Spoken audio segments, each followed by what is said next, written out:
viendo lo de la matanza de Cholula y lo último que vimos justamente fue ese asedio, ¿no? A la ciudad de Cholula, justamente. Por cierto, vale decir, digo, en estas fechas, ya ven que cada día se conmemora cosas diferentes, no tiene nada que ver con la conquista, pero sí con la independencia, ¿no? Y hace 499 años se firmó el Acta de Independencia de México, del Imperio Mexicano, vale decirlo. Y entonces, bueno, pues es un poquito simplemente una fecha, curiosa, porque pocos lo sabemos, la verdad, o sea, pocos lo sabían, y me incluyo incluso entre ellos, esta acta de independencia que difícilmente nos la platican, y sobre todo porque siempre se conmemora los inicios, pero difícilmente los finales, ¿no? El final del periodo de independencia, ¿sale? Pero dijiste 400 Y años, bueno, ¿no? ¿O te escuché mal? 400, perdónenme, 199 años. Dije 499, ¿verdad? Es que estamos para los 500 años de la conquista, y perdón, no, sí, tienes razón, Yo dije, ah, caray, esa 199 años, historia porque sí el no me próximo la han año, contado. el,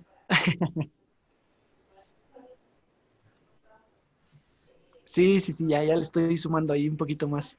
Me pregunta Thais aquí que cuándo se firmó el 28 de septiembre de 1500, de 1800, perdón, de 1821, el Acta de Independencia. Recordemos que pues la independencia inicia en 1910, ¿no? Con todo ese proceso, acuérdense esa parte que platicamos hace unos días, pero conmemoramos siempre el 15 y difícilmente estamos ahí para el 27, ¿no? Sí, aquí pregunta Thais, 1810 es el inicio de la Guerra de Independencia, pero culmina en 1821. El 27 de septiembre es cuando entra el ejército trigarante a la Ciudad de México y se da por concluida la independencia, y al día siguiente se reúnen pues la mayoría de los líderes, ¿no? Entre ellos Iturbide y Guerrero, y son los que firman el acta de independencia. Y bueno, pues al final es porque nosotros ahorita lo que estamos estudiando, lo que estamos platicando o viendo, es el inicio de ese ciclo, el inicio de ese ciclo que después culminará hace 199 años, ¿verdad? O sea que el próximo año ya se tendrán que festejar los 200 años Ok. justo Exacto. O de la sea que esta independencia. firma que se hace en 1821 es como ya el capítulo final de España dijo, ok, sí, les reconozco su independencia. Sí y no, porque más bien, la firma del acta de independencia la hacen sí algunos peninsulares, entre ellos Iturbide, por supuesto, pero no España, no. España reconoce la independencia de México hasta Ok. 1836. Hasta 1836 la reconoce, perdón, y bueno, no habla. Ahorita cuando Juan Carlos la reconoce, perdón, a Isabel II de España. Y esto, pues, bueno, con finalidades políticas para que México apoyara su reinado, ¿no? Y en realidad la reina Isabel, sí, perdón, Marco, ¿estás levantando la mano? Todos los grupos mesoamericanos, ¿no? Por supuesto, los de Matanza, pues también quedan un poco sorprendidos de lo cruel que llega a ser todo esta matanza, ¿de acuerdo? Estaba apretando una tecla. No sé si escuchaban una vibración, pero era yo, sin querer. Bueno, ya. Esto, de alguna forma, lo hace Cortés, evidentemente, yo se los he platicado, pues como una forma, como un método para poder llegar a México Tenochtitlan, al gran señorío del cual le han platicado, y poder de alguna forma impresionar, ¿sí? Y evidentemente eso es lo que ocurre. En esos momentos aunque los enviados de Moctezuma siguen insistiendo a ustedes, pues que no, que mejor no, o sea, que sí, que mejor se retire, pues evidentemente el avance de Cortés los obliga a mejor pues actuar de alguna forma en consecuencia y guiarlo por un camino un poco rudo, ¿no? Insisto, lo hacen pasar por ese, por ese espacio entre los volcanes y es pues algo peculiar porque lo que describe Cortés, lo que describe Bernal Díaz del Castillo, de lo que vieron desde los volcanes, desde el paso entre los volcanes, es impresionante, ¿no? Al grado que en el Instituto de Antropología se han dedicado a representar esa vista de Hernán Cortés y de los conquistadores del lago de Texcoco, del famoso lago de Texcoco con la Ciudad de México, Tenochtitlan, ahí al centro, ¿no? E insisto, ver esto, a lo mejor, digo, no sé ustedes qué les refleja, pero ver esto yo creo que es una impresión tremenda, ¿no? Y sobre todo conociendo lo que hay actualmente en este espacio, ¿no? Cuando uno toma el avión, toma el vuelo y bueno, ya sea de ida o de regreso, principalmente de regreso y ve la inmensidad de la Ciudad de México, pues la verdad es que queda sorprendido, ¿no? Cuánta población, cuánta construcción, cuánta historia, cuánto proceso ocurrió ahí. Y sin embargo, sabiendo eso, es de igual, ahora sí que es igual de impresionante saber lo vacío que pudo haber estado y el paisaje y lo diferente del paisaje que pudo haber habido allí, ¿no? En México Tenochtitlan. El avance a la Ciudad de México Tenochtitlan, vale decir que lo lleva a cabo Hernán Cortés a partir del 1 de noviembre y su entrada a Tenochtitlan es el 8 de noviembre de 1519. Sí, o sea, de Cholula hasta acá tardan aproximadamente 7 días, entre 6 y 7 días en subir esto, en avanzar con con todo el ejército, en acordar con los tlaxcalteca, pues cómo iban a hacer, cómo iban a arribar. Y por otro lado, el 7 de noviembre, los detienen los chicos ahí los mantienen esperando a que los reciba Moctezuma, es decir, argumentando que el Tony los quiere recibir, los quiere ver y en ese sentido pues que tienen que esperar un momento allí en Iztapalapa, ¿sale? Vamos ya en Tenochtitlan, ¿verdad? O más o menos. ¿Qué hay actualmente o a qué se refiere como tal la propia imagen? Su silencio me asusta a veces. Pero miren, estamos hablando que esta parte de abajo, incluso déjenme, ay, perdón, esa no, déjenme les pongo el puntero para que identifiquen mejor. Esta parte de aquí abajo, ¿sí me están viendo, verdad? Sí están viendo la pantalla. Ok. Esta parte de abajo sería Iztapalapa en la actualidad. Claro, claro, Iztapalapa en sus dimensiones más pequeñas y el pueblo prehispánico, no lo que actualmente es Iztapalapa.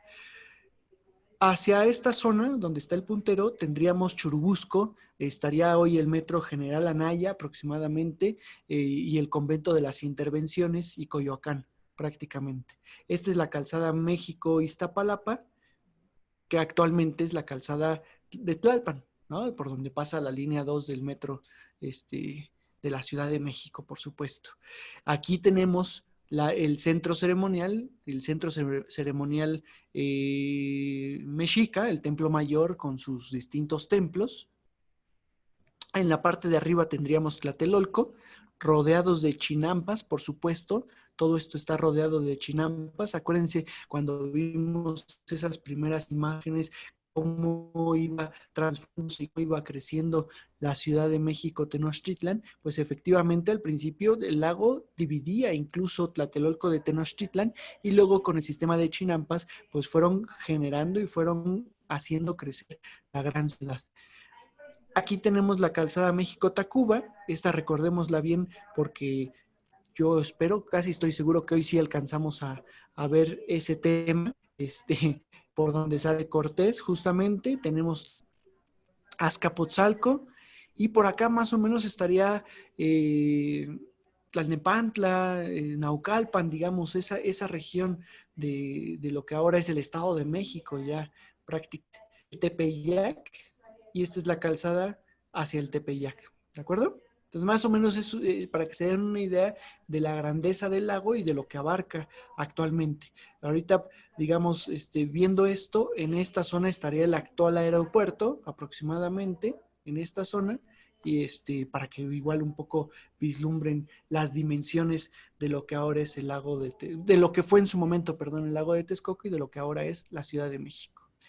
Cuenta Hernán Cortés, vale decir, que ese encuentro con Moctezuma, ocurrido el 8 de noviembre de 1519, pues para él también fue una impresión tremenda, ¿no? O sea, él le narra al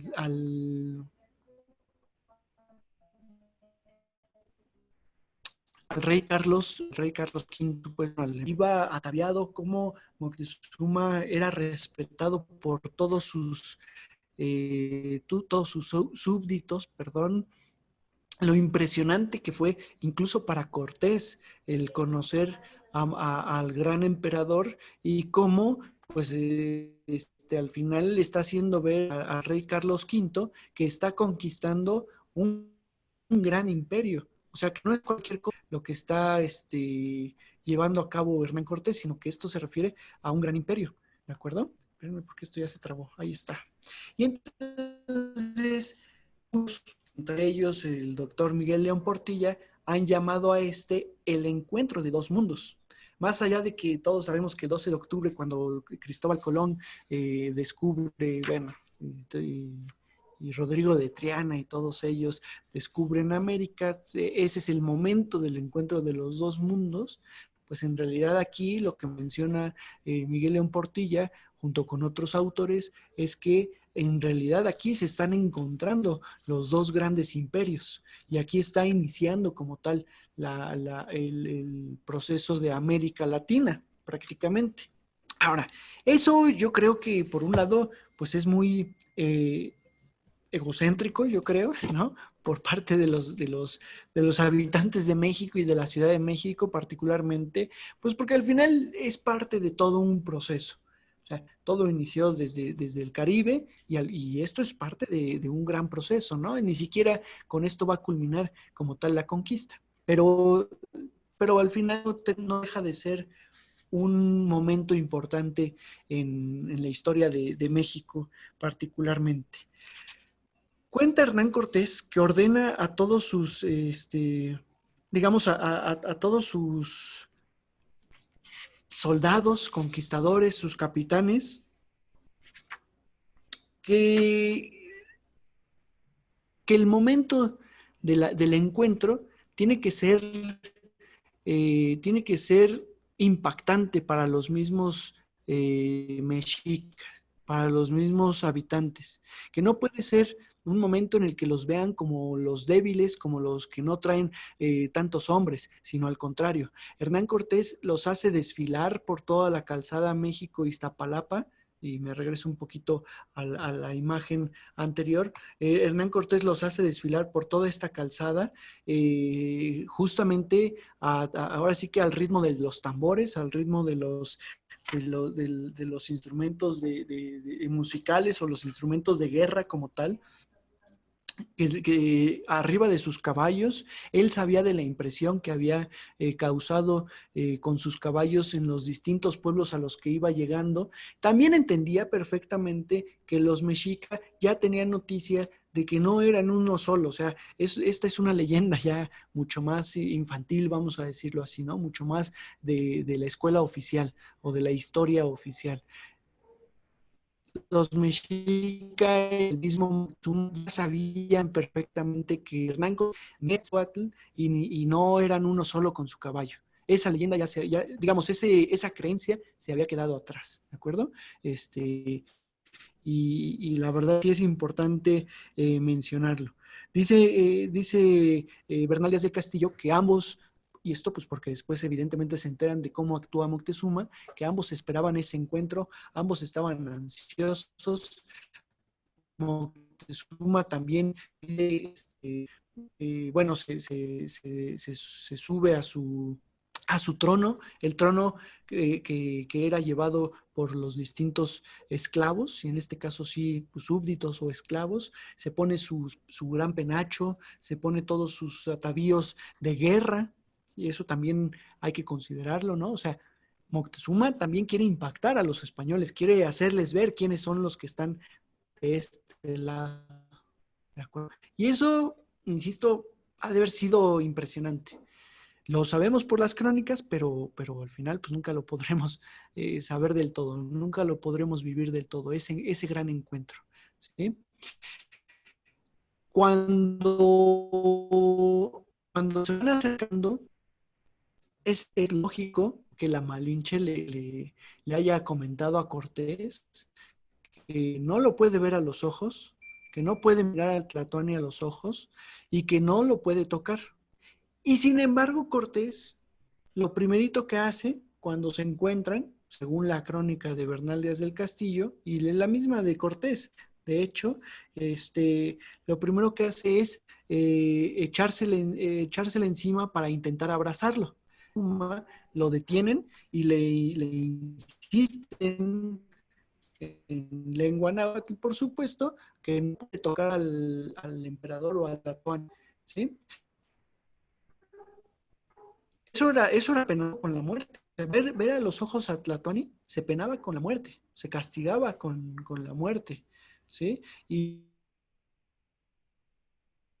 les insiste mucho a sus hijos que no se preocupen, pues que son gente nueva y pues que ellos no saben, ¿no? O sea, y esto lo sabemos, insisto, por las distintas crónicas.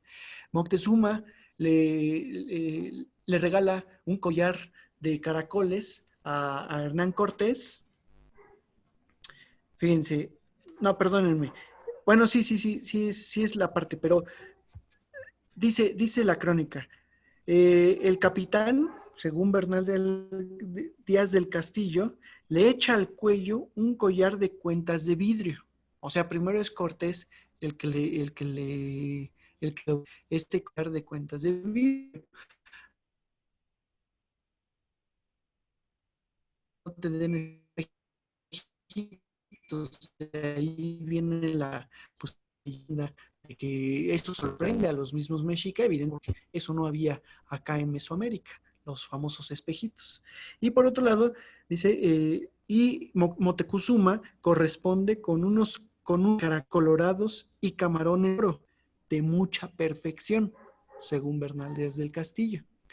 A su vez, también sabemos que en ese momento el penacho inmediatamente es entregado a Hernán Cortés, quien en su país, sin entenderse tan fácil, la Malinche está funcionando como la lengua, como la traductora, ya habla mucho más el español y eso les sorprende bastante a los mexicas. Pues como que ya sabe la lengua, como que está transitando a un costado, pero que no todo mantiene ahí, ¿no?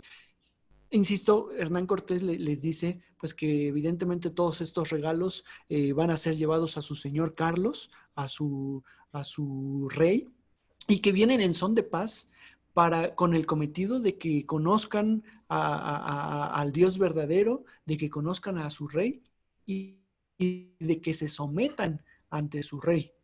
Por supuesto, cuando Moctezuma escucha esto, pues lo primerito que dice es, aquí yo soy el gran señor, yo soy el gran Tlatoani, y pues ese rey del que habla no es conocido en estas tierras, y entonces pues no pinta, y no tiene por qué hacerlo, ¿sí? Pero que pasen a la ciudad y que son bienvenidos en la gran ciudad de México, Tenochtitlan.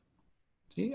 Miren, aquí en el Códice Durán justamente aparece Hernán Cortés con el collar que le regalan al Dor. ¿Sí? Es una representación justamente de este encuentro de dos mundos. Esto ocurre, vale decir, para los que no ubican muy bien, ahí en donde está el Hospital de Jesús. O se cree que ahí ocurrió. Vamos, esa es la noticia. Es a la entrada de la Ciudad de México, Tenochtitlan. O sea, ni siquiera es dentro de la ciudad, es a la entrada. Y entonces, por lo que se describe, corresponde justamente en donde está el Hospital de Jesús, que es en el Metro Pino Suárez, aproximadamente. Justamente conforme va la calzada de México Iztapalapa. Bueno, la calzada de Tlalpan, ¿no? Que va entrando al centro histórico. ¿Sale? Durante mucho tiempo ha sido tema importante. Un tantito, no sé qué. Aquí está.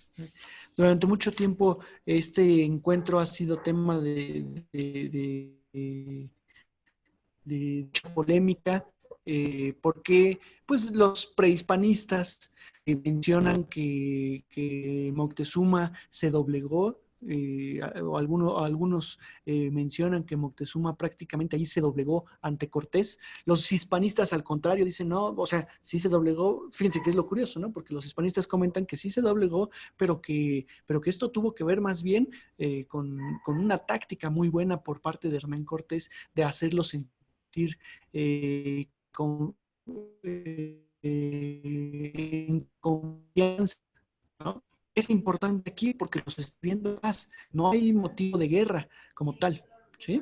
Fíjense, varios biombos del encuentro. Este biombo, si mal no recuerdo, se encuentra en el Museo Nacional de Historia, perdón, les iba a decir del Virreinato, pero no, en el Museo Nacional de Historia, y en el Castillo de Chapultepec, y de autor anónimo, hasta donde me acuerdo.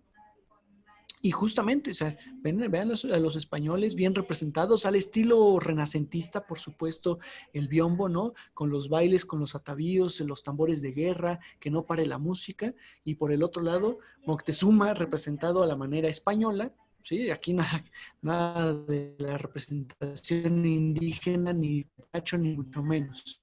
Pero sí con la corona de emperador, ¿sale? Ahora, a partir de ahí, los españoles son colocados dentro de la Ciudad de México, Tenochtitlan, en lo que en su momento fueron los palacios de Axayácatl. Es decir, igual, yo creo que todos ubican el centro histórico y ubican un poco los edificios. Donde está Palacio Nacional, eran los palacios de Moctezuma, el palacio del gobernador del Tlatoani, justamente. A un ladito tendríamos el Templo Mayor viendo hacia el poniente. Y frente al Templo Mayor, en donde actualmente está el Monte de Piedad, perdón, el actual Monte de Piedad, ahí estuvo el Palacio de Axayácatl, es decir, los palacios viejos, lo que se consideraba el Palacio Viejo, el Palacio del Conquistador, del gobernante antiguo, ¿no? Así siempre ha sido considerado. Y entonces, Hernán Cortés, la verdad es que hospedado ahí, ahora sí que se le otorga un espacio dentro del centro ceremonial. No estaba a la vista ni al alcance de la mayoría de la población, sino estaba dentro del centro ceremonial donde solo unos pocos podían entrar, ¿sí? Eso por un lado es relevante, porque a veces creemos que como todos los mexica, no, pues no lo atacaron, no lo atacaron 100%. Tiene que ver justamente con eso, con que la idiosincrasia prehispánica es solamente los sacerdotes y gobernantes, y en este caso, bueno, los nobles y los guerreros entran al centro ceremonial o se establecen en el centro ceremonial, ¿de acuerdo? Y desde ahí se dedica Hernán Cortés durante esos primeros meses, es decir, desde el 8 de noviembre y hasta mayo de 1520, se dedica a visitar la ciudad, a conocer las costumbres, a recorrer el espacio, es decir, como todo un estratega, la verdad. recordemos que Hernán Cortés, y también lo sabemos, por la crónica misma de las cartas de relación, Hernán Cortés había leído a Julio César, había leído la historia de Alejandro Magno, escrita por Alfonso el Sabio, un rey español de la Edad Media, ¿no? Alfonso X. Es decir, le gustaba, o sea, le gustaba la estrategia y sabía de estrategia. Y lo primero que dice Julio César en su texto de la Guerra de las Galias es que lo que tienes que hacer es conocer el campo de batalla, conocer el espacio, conocer las salidas. A eso se dedica Hernán Cortés cuando hace una gran descripción para el rey Carlos V con respecto a la gran ciudad de México, Tenochtitlan. Lo que está haciendo es ubicar perfectamente cuáles son las salidas, cuáles son las entradas, dónde es el abastecimiento de agua, por dónde es el abastecimiento de comida, de alimento, en dónde se ubica la población, la mayoría de la población, es decir, aprender todo de la ciudad.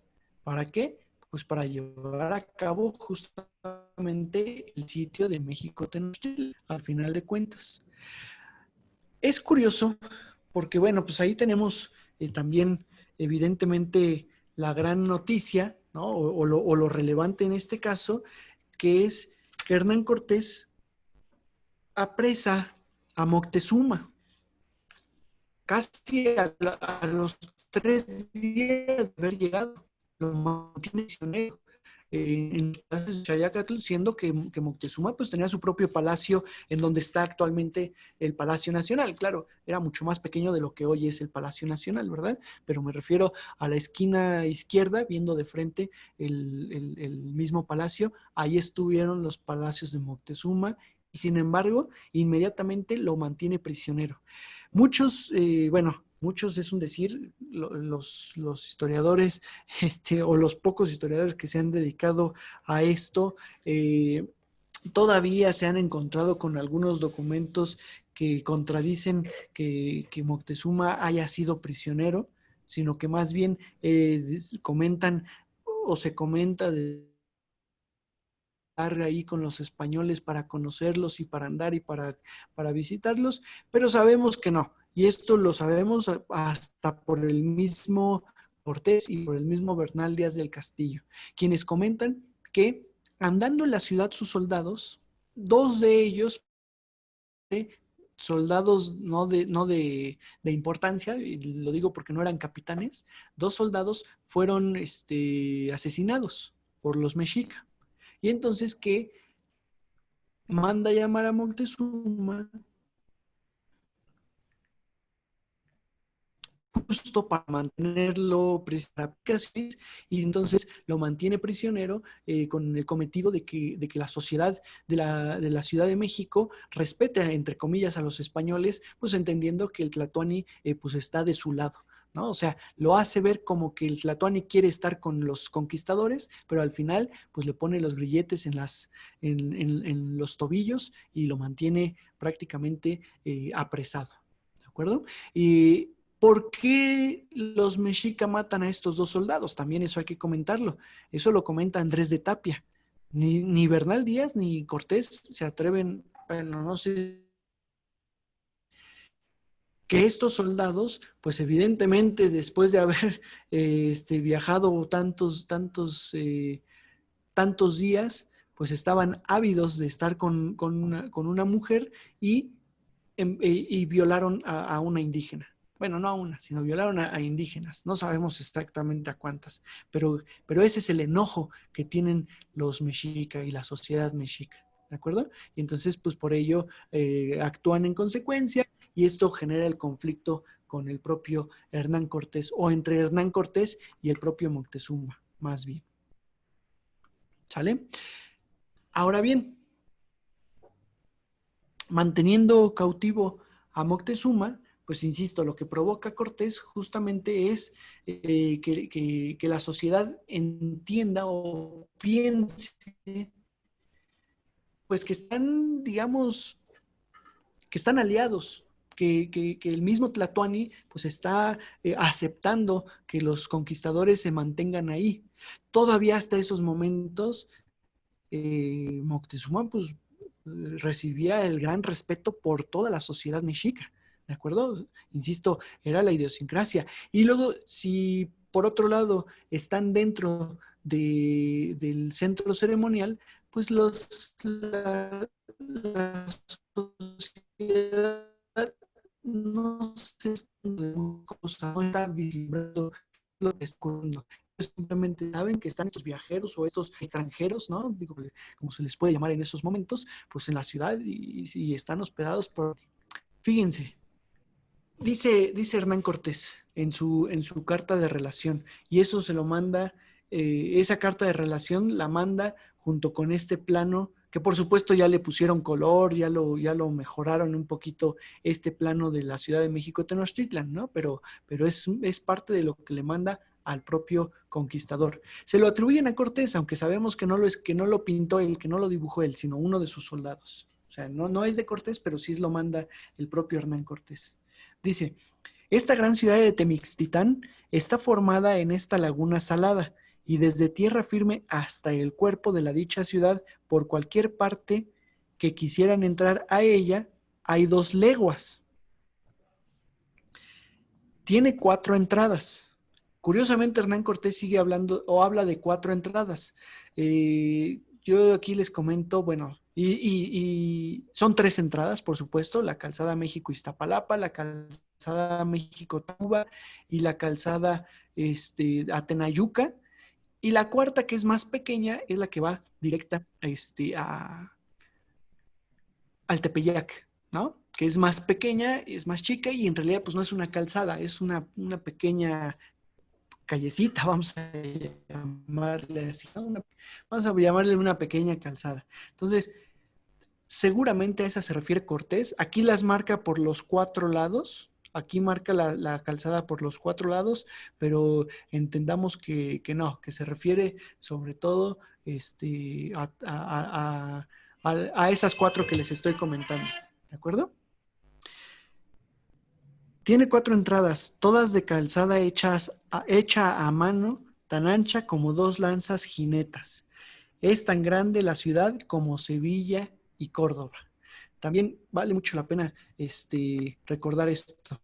Fíjense, dice justamente Marco, nos comenta, 2 leguas son aproximadamente 9.6 kilómetros. Exactamente. Ahí, por ahí, bueno, hay que ver un poco las conversiones. Pues por supuesto Hernán Cortés lo está dando a ojo de buen cubero, ¿no? Como mencionan, pero al final de cuentas pues es un aproximado. Solo les leo unos pedacitos más. Son las calles de ella, digo las principales, muy anchas y muy derechas, y algunas de estas y todas las demás son la mitad de tierra y por la otra mitad es agua, por la cual andan en sus canoas, y todas las calles de trecho a trecho están abiertas por lo atraviesa el agua de las unas a las otras.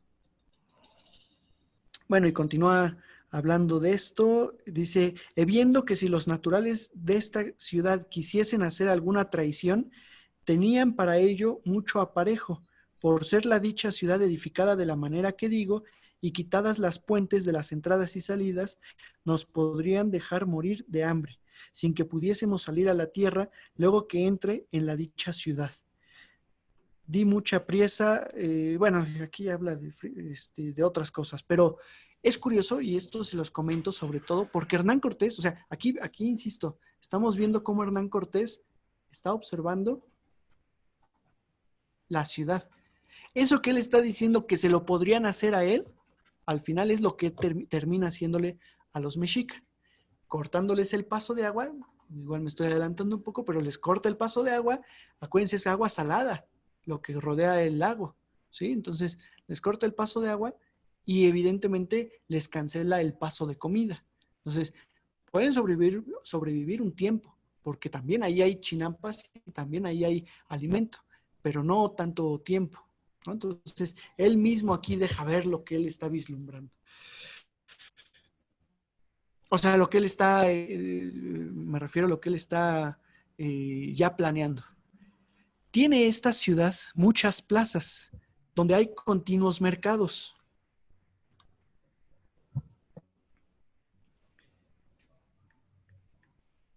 y trato de comprar y vender. Tiene otra plaza tan grande como 2 veces la ciudad de Salamanca. Perdón, también aquí es algo muy agradable, muy bonito. Hernán Cortés compara siempre con lo que el rey Carlos o con lo que los españoles deben conocer.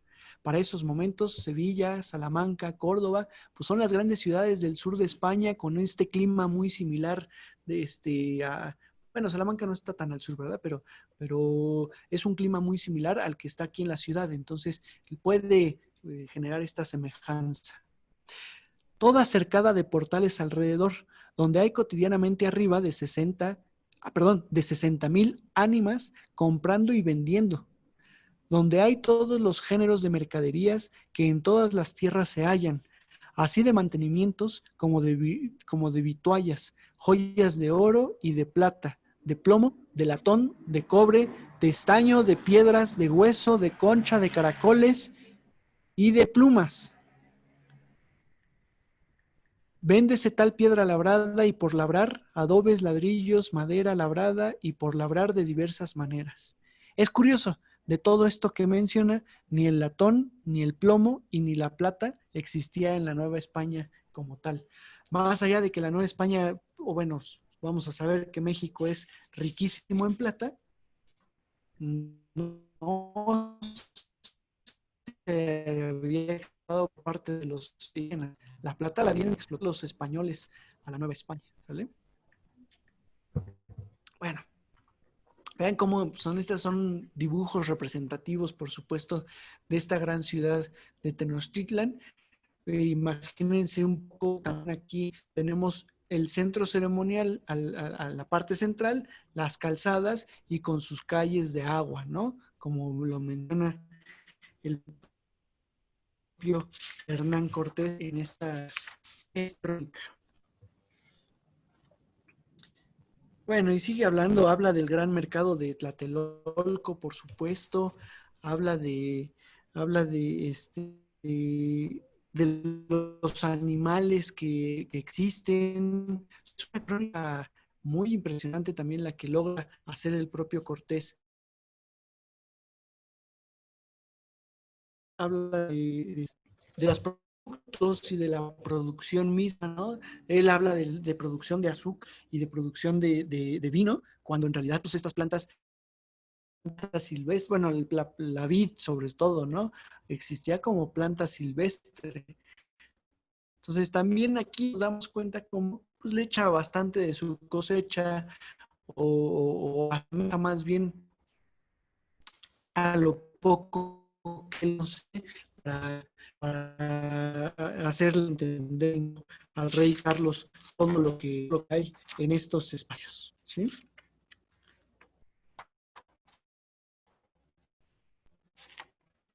Cuando se refiere, por ejemplo, al mercado, cuando se refiere al mercado de Tlatelolco, también insisto, tiene que ser de abastecimiento que va. Él habla de la justicia que existe en la Ciudad de México, a diferencia de lo que existía en España. Dice que cuando hay algún robo o cuando hay alguien que quiere vender sus productos, en este caso es un intercambio, pero cuando quiere abusar con ese intercambio, tienen que acudir siempre a un juez, a un tequit que existe en el mercado de Tlatelolco. Este juez pues, va a decidir justamente si está correctamente el costo o si lo están haciendo justo o si en verdad el otro está abusando. La primera vez es un castigo. La segunda vez que ocurra o que le ocurra al mismo personaje ya se pagaba con pena de muerte, ¿de acuerdo? O sea, ya no le perdonaban 2 veces a un mercader que quisiera abusar de todo ello. Eso, insisto, le sorprende demasiado al propio Cortés porque entiende el rigor que van a tener los mismos mexicas. Vean este lienzo que les estoy mostrando ahí. Es el famoso mapa de Uppsala. Se encuentra en la Universidad de Uppsala. Y fue construido después. No es decir, fue pintado por un tlacuilo indígenas de la conquista de México Tenochtitlan. Pero, pues al final de cuentas, es como estaba funcionando la misma dinámica, simplemente simplemente que ya la habían conquistado. Tenemos el gran islote al centro, el gran islote con las atarazanas, el oriente. No, perdón, el oriente está en la parte de abajo. Es curioso aquí en esta representación. El oriente está en la parte de abajo, está hacia arriba, el norte a la derecha y el sur hacia la izquierda. ¿De acuerdo? Digo un poquito, así lo tendríamos. Tenemos el gran, la gran ciudad, digamos, de Tlatelolco, o el gran templo de un convento. Bueno, este ya es construido posteriormente, ¿no? Por parte de los franciscanos, que aparece ahí, pero ahí estaría Tlatelolco. Aquí al centro tendríamos el centro ceremonial prehispánico. Ya no aparece el centro ceremonial porque, insisto, es del periodo novohispano, pero ahí está México Tenochtitlan, el gran islote, y como marca, o sea, lo que se marca aquí es el traslado en canoas, toda la vegetación alrededor, toda la parte vegetal a los alrededores, el abastecimiento de agua perdón, de alimento por medio de las grandes calzadas, ¿no? Que se tienen marcadas aquí. La calzada de Iztapalapa es al sur, la calzada de Tacuba y la calzada al norte de Tenayuca. ¿Sale? Que sería algo así. Tepeyac y por acá la de Tenayuca. ¿Sí? Pues miren, aquí están los 5 lagos. ¿Se acuerdan que en su momento les platiqué de los famosos 5 lagos que conformaban la Cuenca de México? Lago de Xochimilco, lago de Chalco, lago de Texcoco, lago de Xaltocan y lago de Zumpango. Aquí se habla que hay agua dulce de este lado, pero eso es un proyecto de ingeniería muy ávido por parte de los mexica, ¿sí? Que colocan una especie de barrera para separar el agua dulce del agua salada y mantener al sur de la Ciudad de México, Tenochtitlan, el agua dulce. Pero alrededor, exactamente alrededor, es agua salada. O sea, dentro de los canales, a eso me refiero, las calzadas o los canales que cruzan Tenochtitlan, es agua salada. ¿Sale? Imagínense, digo, pues aquí todo esto, todo este tiempo, ¿no? Que pasa el propio Hernán Cortés ahí en México, Tenochtitlan, insisto, le sirve para conocer también a su rival, para conocer las tradiciones, las fiestas. Sin embargo, como no pasan más de no han pasado en esos momentos ni siquiera 5 meses, ni siquiera 4 meses como tal, ¿no? Hasta un punto que ahorita les voy a narrar, pues evidentemente no conocen todas las fiestas prehispánicas, todos los momentos prehispánicos, ¿de acuerdo? Y eso va a ser un factor importante porque resultará que cuando tenga que salir el propio Hernán Cortés a Veracruz, pues va a venir una fiesta que va a los propios conquistas. Entonces, ahorita les hablo mucho más de esa fiesta. En este caso, Moctezuma ya empiezan, estoy hablando para enero, febrero de 1520, ya empiezan a dudar muchos de él. Entre ellos el Cuauhtémoc, su hermano Tláhuac, ¿no? Que es pues el siguiente, la sucesión en Tenochtitlan, están dudando de la capacidad de Moctezuma, constantemente le insisten del por qué se deja someter, por qué se deja, pues de alguna forma encarcelar, digámoslo así, ¿no? Por parte de los españoles. Y aquí es curioso que las crónicas indígenas mencionan, y el mismo Moctezuma le menciona bastante a los conquistadores, pues que ya había indicios de la llegada. Sí, aquí me pregunta Alejandra, sí, dejaban que fuera a visitarlo. O sea, es decir, sí lo tienen encarcelado, o sea, sí lo tienen más bien cautivo, lo mantienen, ¿cómo te diré? Le permiten que haga muchas de sus actividades cotidianas, porque en efecto, pues también sabe Hernán Cortés, pues que es echarse encima a toda una población de millones de indígenas y que evidentemente eso no lo pueden soportar los españoles todavía en ese momento. Entonces, es decir, ¿sabes qué? Vente, vamos a pasear para que te vean, ahora sí que para que te vean que andas aquí, ¿no? Y que sigues bien. Entonces lo llevaban a pasear. Y eso lo cuenta Cortés en sus cartas de relación. Lo cuenta el mismo Bernal Díaz, ¿no? Templo para que te vean, para que la gente sepa que sigues vivo, para que la gente sepa que tú eres el que quieres estar aquí. Pero evidentemente, pues no le permiten salirse de ese espacio, ¿de acuerdo? Eso es Oye, Daniel, lo que ocurre sobre todo con Moctezuma. Sí, sí, dime.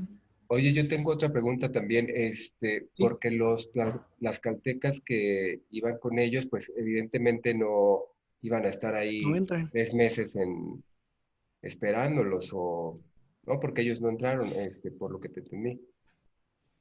Sí, fíjate que te diré más bien, o sea, yo inmediatamente te dije, no entran, pero no, sí, sobre todo un pequeño grupo de tlaxcaltecas, no más de 50 hombres, sí entran con ellos y sí se mantienen ahí en los palacios de Axayacatl. Lo que sí, o más bien lo que no ocurre, es que ellos anden vagando por la ciudad. Evidentemente, sabiendo que son tlaxcaltecas, pues tienen esta rivalidad y no les permiten los mismos mexicas, ¿no? Pero es un grupo muy pequeño, un grupo reducido. El grueso de tlaxcaltecas se quedaron fuera, se quedaron en Iztapalapa y muchos regresaron a misma Tlaxcala, ¿no? Para mantenerse, ahora sí que pues para no entrar en ese riesgo, en ese choque.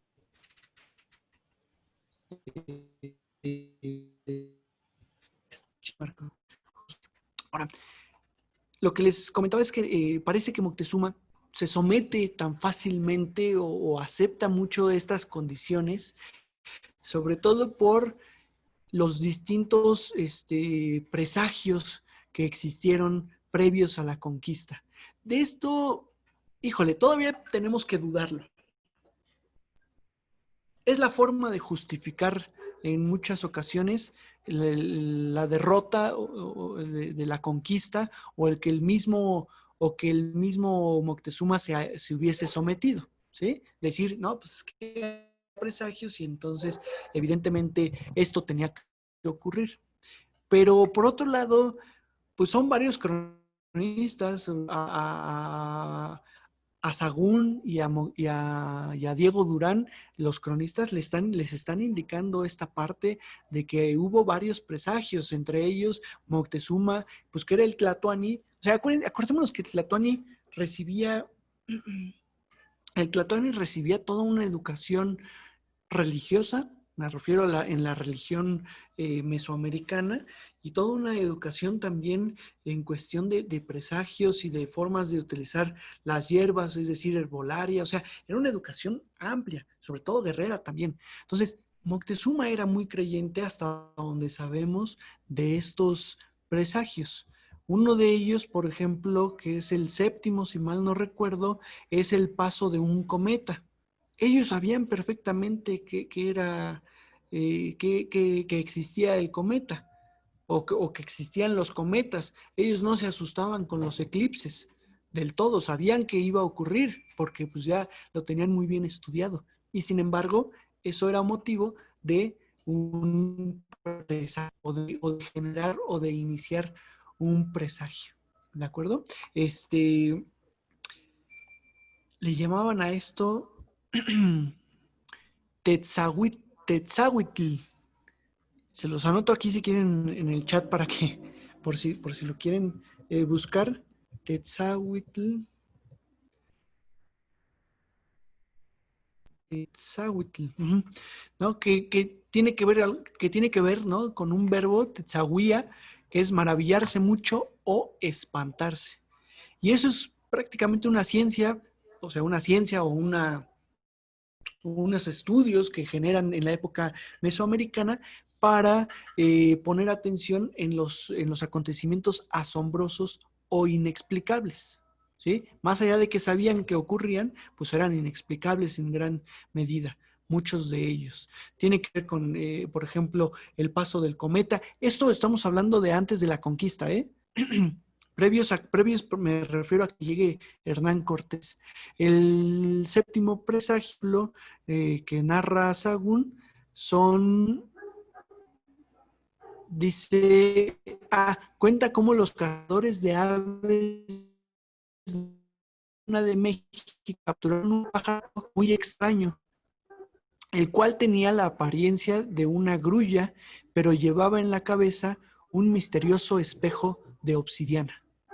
Llevado delante de Moctezuma, el volátil fue examinado en la sala de los secretos y con mucho asombro el gobernante mexica pudo distinguir en el reflejo del espejo dos imágenes que lo llenaron de desconcierto.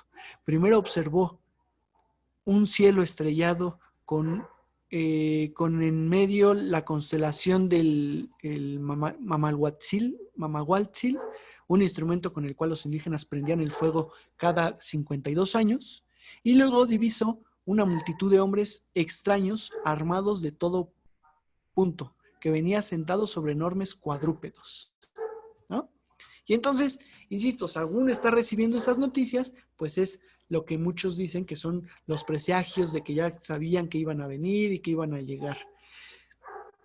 Yo los pongo un poco en duda, o sea, los pongo más en duda porque son crónicas que sabemos a partir de los españoles, no tanto con los indígenas, pero se las comento porque es la forma también de justificar el por qué Moctezuma se sometió tan fácilmente a Cortés, ¿no? Y permitió que esto, o sea, seamos honestos, Moctezuma tenía la fuerza para inmediatamente, en cuanto fue hecho prisionero, sitiar a los conquistadores y exterminarlos, ¿no? Y eliminar.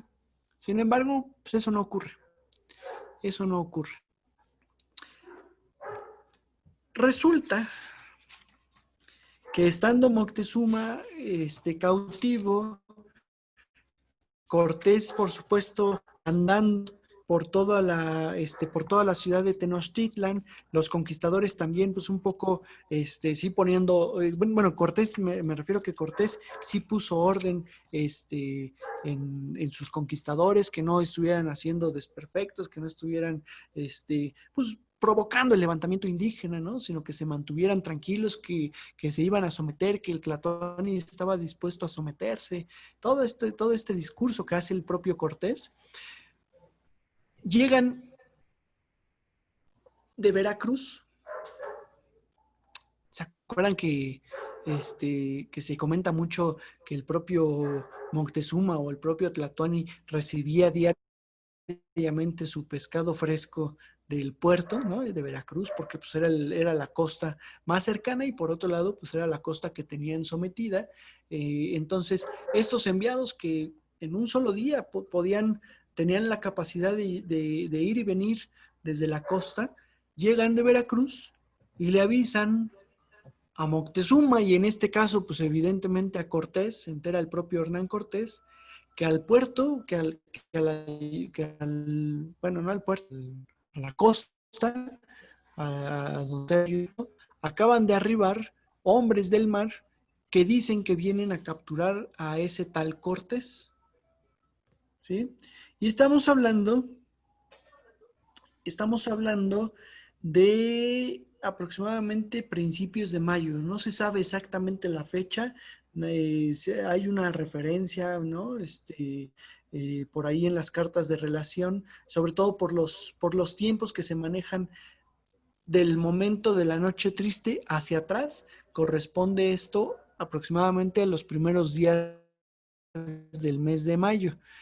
No sabemos del todo los días exactos. Pero bueno, el asunto es que le dicen que se llama Pánfilo de Narváez y que mandó el mensaje y que envió el mensaje de que viene a capturarlo, ¿sí? Al propio Hernán Cortés. ¿Quién es Pánfilo de Narváez? Pánfilo de Narváez es un soldado ya de buena edad, un soldado muy experimentado, que ayudó a Diego Velázquez a la conquista de Cuba, o sea que se conocen perfectamente Cortés y Pánfilo de Narváez, y que fue enviado por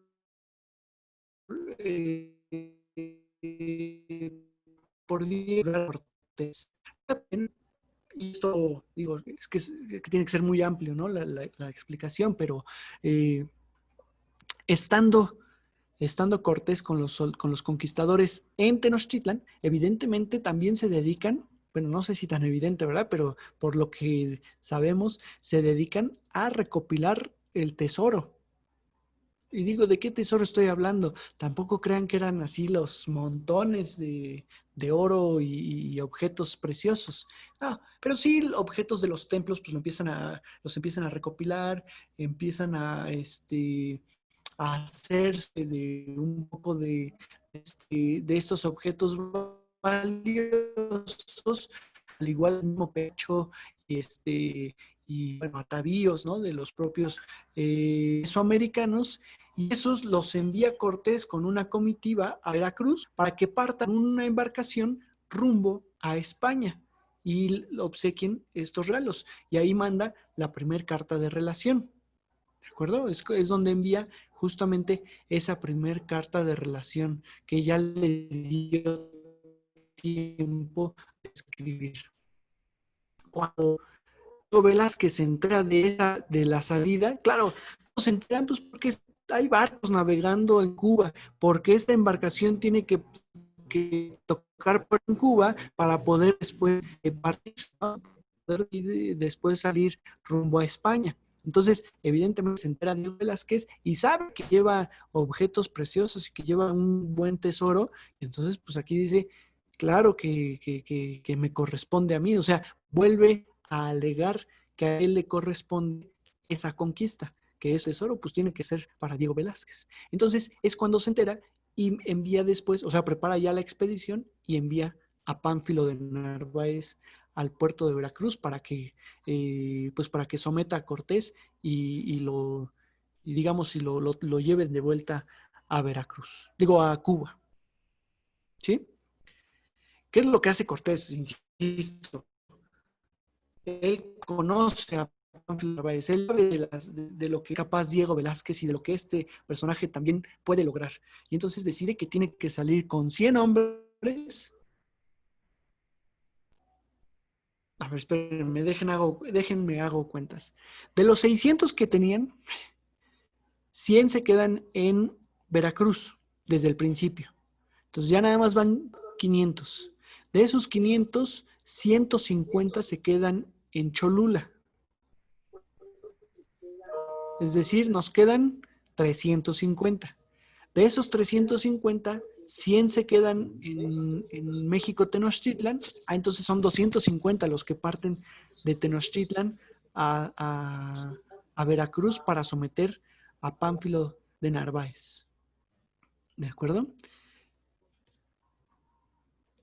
Va de regreso, pasa por Cholula para recuperar, digamos, una cantidad mayor de hombres, lleva a los tlaxcaltecas para ir directo a Veracruz y llegando a Veracruz, por supuesto, pues insisto, se van enterando unos y otros quién viene, quién va. Narváez ya lo está esperando allí en Zempoala, de la cual ya se había apropiado Pánfilo de Narváez. ¿Por qué razón? ¿Se acuerdan del cacique gordo?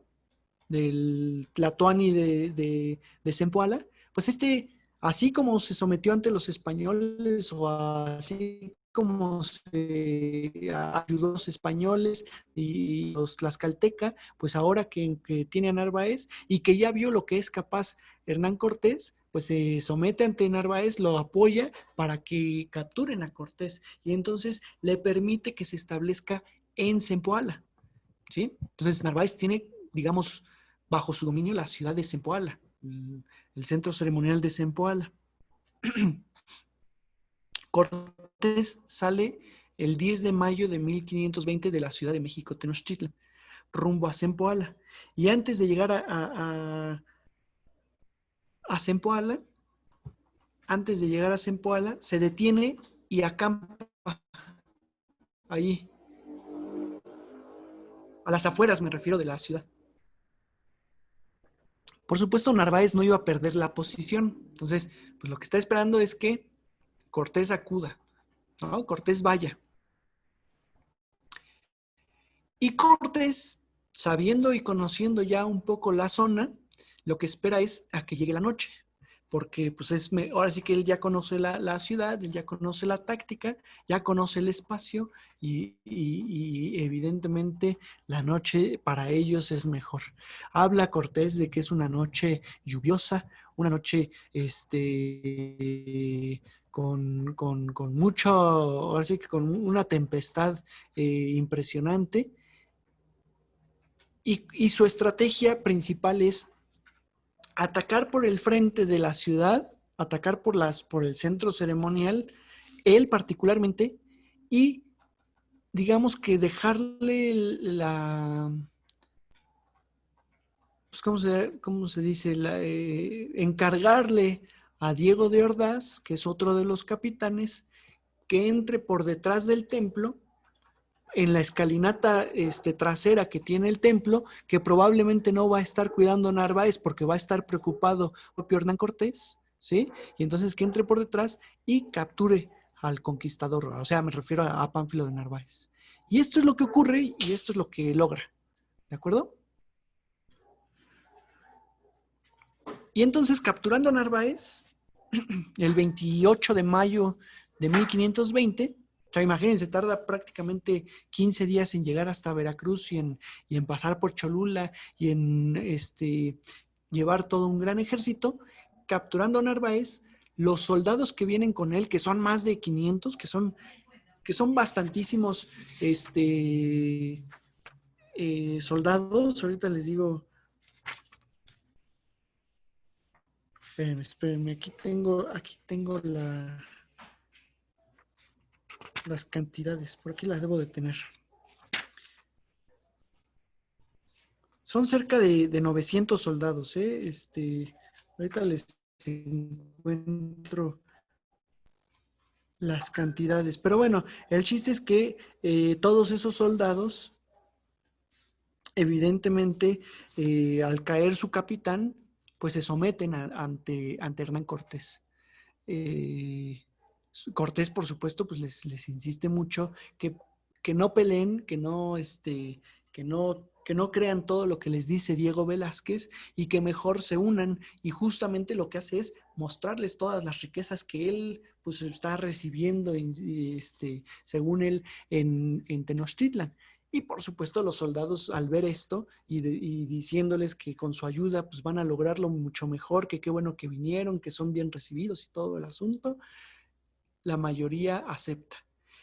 Deja la opción, según las cartas, por supuesto, yo siempre digo, siempre hablo de acuerdo a las cartas de relación y a las crónicas, deja la opción de que quien no quiera ser partícipe de la conquista no será sometido como Narváez, pero que tienen que regresar, o sea, que se vayan, ¿no? Que no pueden permanecer en el territorio. Y aquí el único que se va es Narváez, junto con otro de sus capitanes al mando, que no tenemos el nombre correcto, y evidentemente esto lo que ocurre o lo que provoca es que el ejército de Cortés crezca, ¿sí?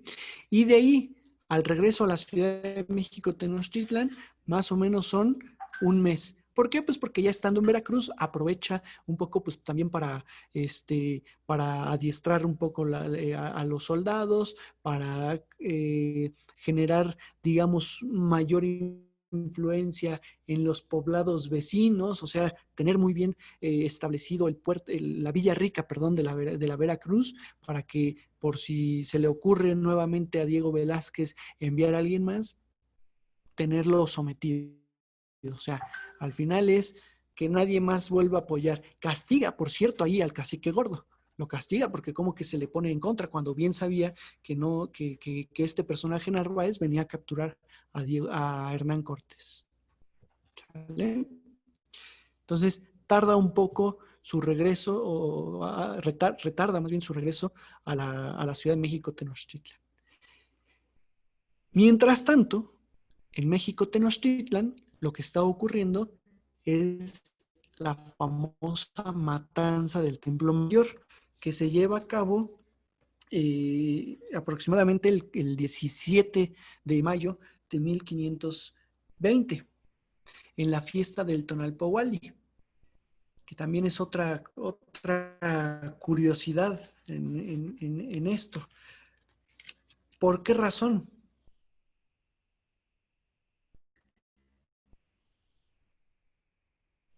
El capitán que dejó en México Tenochtitlan es a Pedro de Alvarado. Que ya todos sabían y todos conocían cómo era, pero pues que Hernán Cortés le tenía la máxima confianza a este personaje, a Pedro de Alvarado. Ah, mira, aquí nos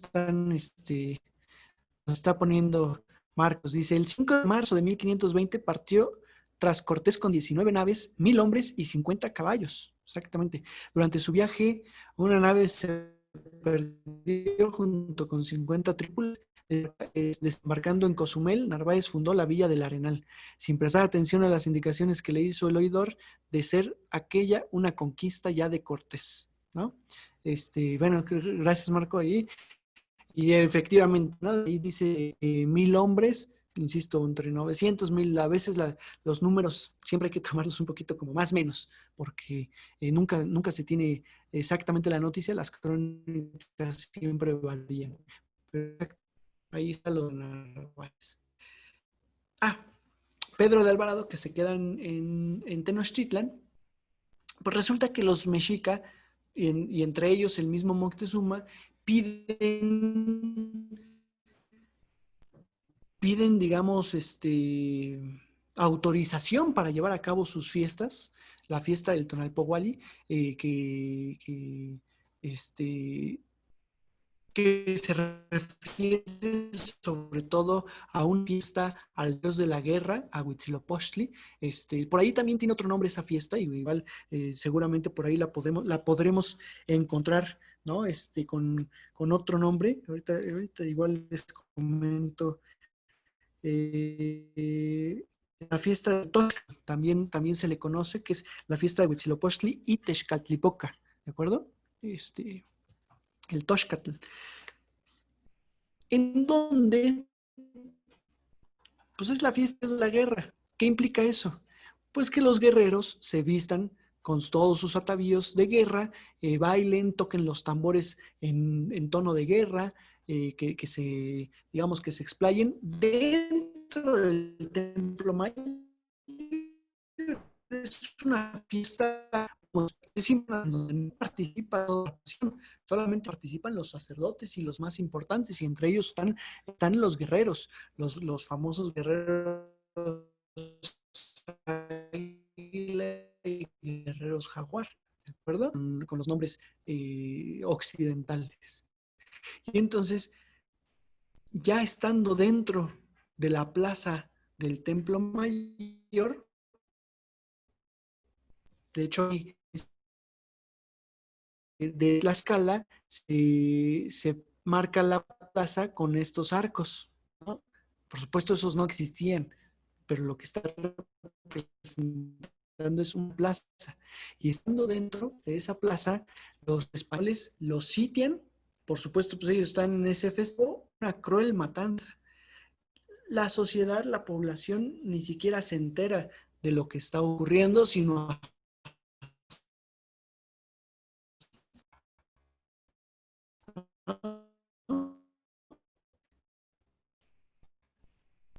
tiene lógica, tiene lógica que si ustedes son, ahora sí que si ustedes son los españoles y están viendo que estos se están vistiendo con todos sus atavíos de guerra, pues lo lógico es que me van a querer atacar, ¿no?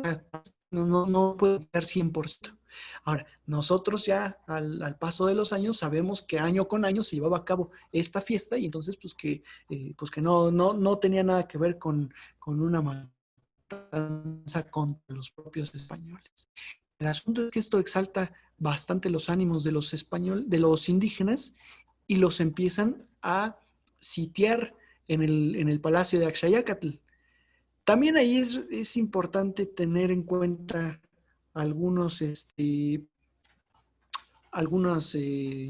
algunos aspectos. Perdón, es que me distraje porque les dije que era del Códice de Tlaxcala y no, es del Códice Durán, perdón. Esta lámina que estamos viendo es del Códice Durán.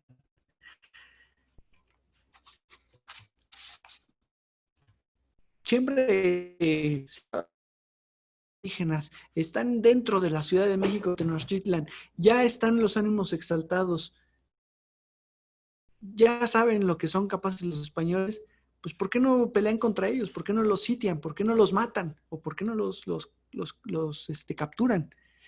Por un lado están en la pirámide, en el templo de Axayácatl, o sea, están en una posición importante como para a cualquiera, así sean cientos los que están subiendo, a esos cientos evidentemente los pueden someter desde arriba, ¿no? La posición ahí sí es relevante. Por otro lado, los indígenas tenían la idea, digamos, la tradición de no pasar al centro ceremonial, de no violar ese paso, ¿no? Entonces, pues eran los españoles, pero los que están adentro son los que se hacen cargo porque yo no puedo, porque no me estoy enterando 100% de lo que está ocurriendo, ¿ok? Entonces, pues también por ahí va ese asunto. Cuando se entera Hernán Cortés que esto está ocurriendo, cuando le avisan, por supuesto, pues que tienen prisioneros, tienen hechos prisioneros a sus hombres bueno, no prisioneros, sino sitiados ahí en la ciudad y que los ánimos están exaltados, deciden regresar. Y cuando pasa por Cholula, por más hombres, con estos 1000 hombres de Pánfilo de Narváez y con los 400 hombres ahora ya desde que tiene él contando los de Cholula, y además avisando a las caltecas lo que está ocurriendo, regresa el 24 de junio de 1520 a Tenochtitlan. Entra, sin problema les permiten entrar a la ciudad. O sea, también los mexicas saben, ¿no? Órale, pásale, ¿quieres pasar? Pásale. Ahorita te rodeamos y ya aquí dentro, pues ya eres nuestro, ¿no? Prácticamente. Pero el problema es que Moctezuma seguía siendo prisionero de los españoles, seguía pues poco bajando los ánimos. Eso es lo que le exige Hernán Cortés inmediatamente a Moctezuma, que tranquilice a su población, porque si no esto iba a terminar mal. ¿No? Esto iba a terminar en guerra, en una guerra, vamos, muy, muy fuerte. Tenemos dos versiones y aquí también hay que decirlo, pues hay que tener cuidado con esta parte. La versión, por supuesto, de Cortés, del mismo Moctezuma, perdón, del mismo Bernaldez del Castillo, es decir, vamos a ponerlo, la versión española es que el 27, 28 de junio le piden a Moctezuma que salga en la azotea del templo, que se asome, que tranquilice a su población y que los ánimos están tan exaltados que lanzan una piedra o lo empiezan a apedrear a Moctezuma, le lanzan una piedra y lo matan con una pedrada.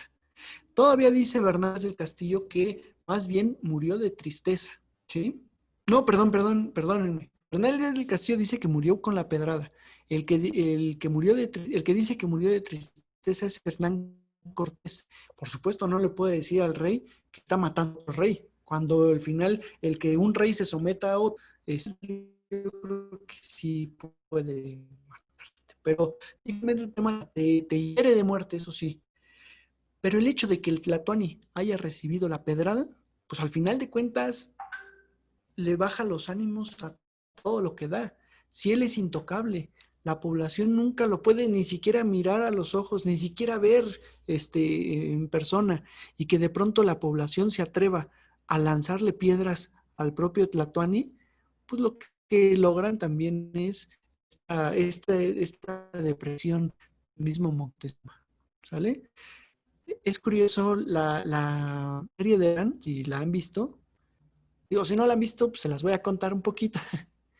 no es spoiler porque ya es historia, o sea, eso ya pasó. Y al final es lo que estoy haciendo ahorita, spoiler esa serie, ¿no?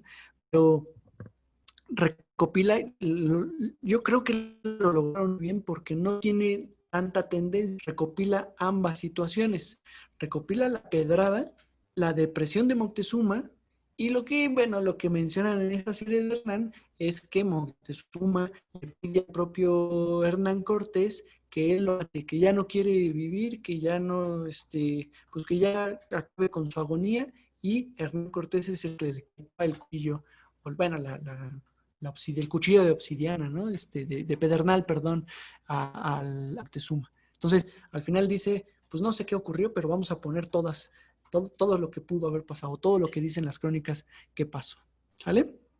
Y entonces, a partir de ahí, a partir de que ya no tienen a alguien perdón, que los proteja, que hable por ellos, como es el Tlatoani, y ya muerto el Tlatoani, pues evidentemente todos se levantan, unos porque no están de acuerdo con el Tlatoani y otros porque pues, el Tlatoani murió y probablemente fueron los españoles, entonces deciden retirarse, deciden emprender la huida en la famosa noche triste que ocurrió entre el 30, entonces la noche del 30 y y el 1 de julio. ¿Sí? ¿30 o es 31 de julio? De junio, ¿no? Bueno, el 30 de junio. El 30 de junio es la noche triste, la famosa noche triste. ¿De acuerdo? Que ya nos está ganando la hora. Narrar 2 minutos la noche triste, creo que no se lo merece. ¿Dudas hasta aquí?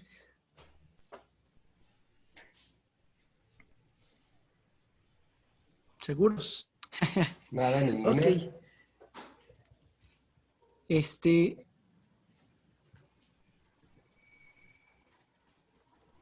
Sí, Thais me pregunta, los que se retiran son los españoles. Los españoles junto con los poquitos tlaxcalteca que están dentro de Tenochtitlan. Entre ellos el guerrero tlaxcalteca, el más importante, guerrero que les mencionaba la vez pasada, el hijo del Tlatoani de Tlaxcala. Chico, ¿no? ¿Se acuerdan? Xicoténcatl, exactamente. Ok. Xicoténcatl. Entonces ellos son los que se retiran.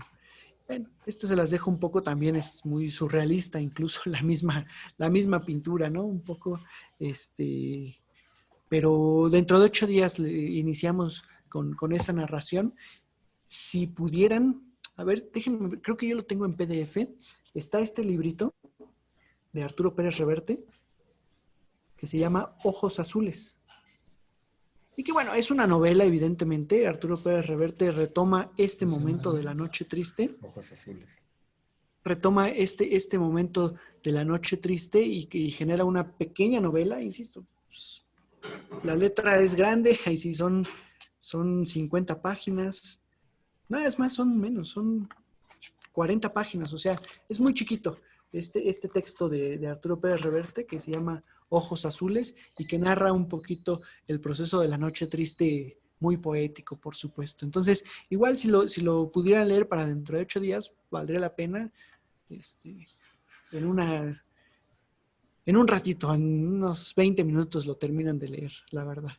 Entonces, no está muy ¿tú largo. no lo compartes para pasarlo? Y déjenme ver si lo tengo. Creo que según yo sí lo tengo en PDF para pasárselos. Ahorita se los comparto. ¿Sale?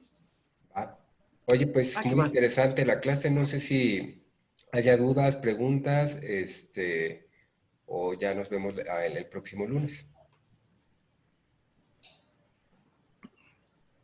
Parece que no, parece que todo muy claro.